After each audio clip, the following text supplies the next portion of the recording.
Chicken বানানোর জন্য আমি প্রথমেই চিকেনটাকে ভালো করে ধুয়ে নিয়েছি। ধুয়ে নেওয়ার পর একটু ফ্রিজে রেখে দিয়েছি।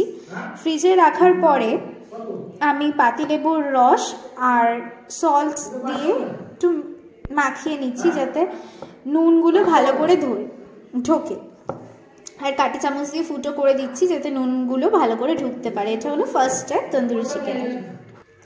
এখানে 200 গ্রাম দই আছে। দইটাকে ভালো করে জল ঝরিয়ে নিতে হবে। এখন রসুনটাকে ভালো করে ছুলে নিচ্ছি পেস্ট করব বলে। ये लड़की बहुत ही मेहनत कर रही है, इसके लिए तो 1 लाख लाइक बनता है।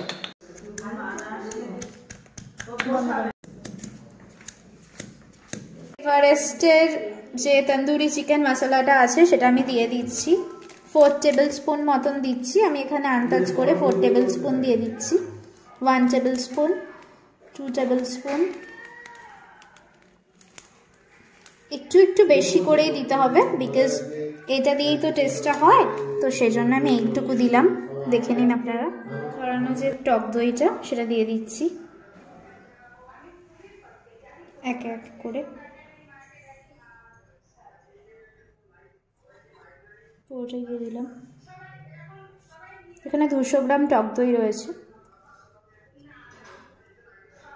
আমি এখানে আদা রসুন বাটা আর লঙ্কা যে গ্রিন চিলি সেটা আমি বেটে রেখেছি, সেটা আমি এখন অ্যাড করে দিচ্ছি এটার মধ্যে ফর টেস্ট পারপাস। দিয়ে দিলাম।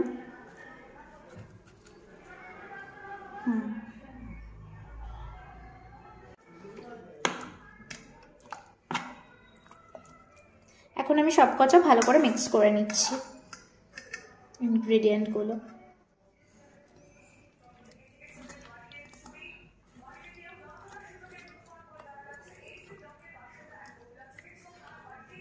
এবার আমি রেড চিলি পাউডারটা একটু দিয়ে নিচ্ছি।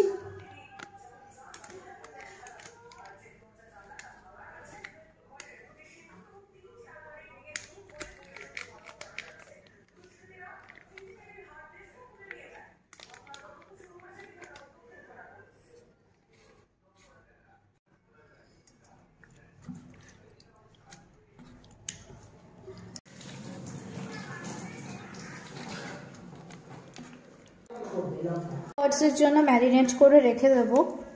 আমার সব ইনগ্রেডিয়েন্ট মিক্স করা হয়ে গেছে।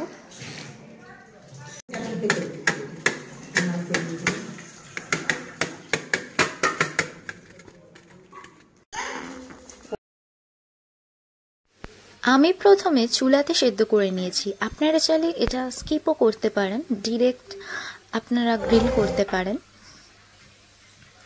এখন আমি গ্রিল করে নিচ্ছি পুরো তন্দুরি চিকেনগুলোকে। এটা খেতেও দারুণ হয়েছে আর দেখো দেখতেও কতটা সুন্দর হয়েছে।